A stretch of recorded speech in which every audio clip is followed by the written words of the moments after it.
Bugünkü mövzumuz şəkərli diabetin ağır fəsadları ilə bağlıdır. Yəni şəkərin həm həddindən aşağı düşməsi, yəni hipoqlikemiya deyirik biz ona və yaxud da ki, həddindən yüksəyə qalxması, hiperqlikemiya deyirik biz ona. Bunun nə kimi ağırlaşmaları və yaxud da ki, nə kimi fəsadları ola bilər? Bunların içində biz reanimasiya olaraq ən çox qorxduğumuz əlbəttə ki, hipoqlikemiya, yəni şəkərin həddindən aşağı düşməsi. Bu zaman xəstə komatoz vəziyyətə düşür, yəni huşunu itirir. Beynin qida mənbəyi qlukoz olduğuna görə beyində əlbəttə ki, fəsadlarımız başlayır. Xəstəni ölümə qədər apara biləcək bir vəziyyətdir bu. Əgər məsəl üçün xəstə şəkərli diabet xəstəsidir, lakin insulin tipli dərmandan istifadə eləyirsə və yaxud da ki, metformin və ya digər oral tabletkalarından istifadə eləyirsə, mütləq şəkildə şəkərini öncədən ölçüb və yaxud da ki, sonradan ölçməyi zəruridir. Çünki şəkər həddindən aşağı düşdükdə həmin dediyimiz hipoglikemik koma vəziyyətinə düşür. Bu zaman nə edirik? Xəstənin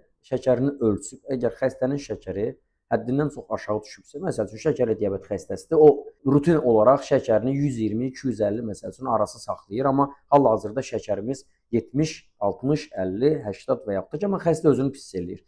Xəstənin məsəl üçün baş ağrılarından, baş gicəllənmələrindən və yaxud da ki, hiss edirsiniz ki, xəstə tam adekvat deyil. Yəni əvvəllər olduğu kimi sizlə ünsiyyətə girmir. Bu zaman mütləq şəkildə xəstəyə evdə hər hansı bir şirniyyat və yaxud da ki, bir qəndi götürdü, suda məhlul həll elədi və mütləq şəkildə xəstə ondan heç olmasa bir yarım stakan, 1 stakan içsin.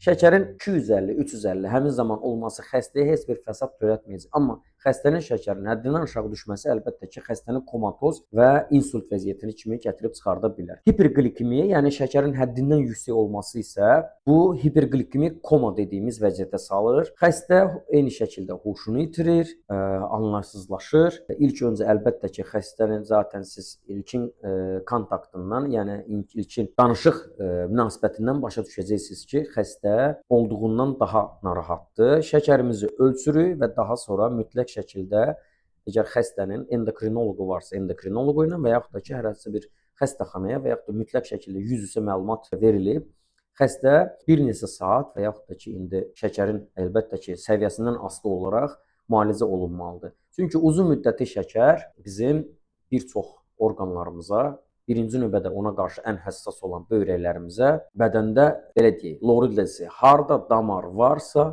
oranı böyük bir fəsad törədəcəyi qədər bir vəziyyətə gətirib çıxara bilər. Buna aiddir məsəl üçün yüksək şəkərin uzun müddətli olması. Kəskin böyrək çatışmazlıqları, yəni böyrək çatışmazlığına gətirib çıxardacaq, ürək damar xəstəliklərinə gətirib çıxarda bilər, beyin insultlarına gətirib çıxarda bilər. İnsan hətta belə deyim, ən həssas orqanlarından biri sayılan, yəni hamımızın bu həyatda zəruri olduğu, ən vacib olduğu gözlərimizi hətta itirə bilərik. Ona görə də əgər xəstədə yüksək şəkər varsa, mütləq şəkildə endokrinoloqa müraciət edib şəkəri normaya salmaq çox vacibdir. Hamıya təşəkkür edirik.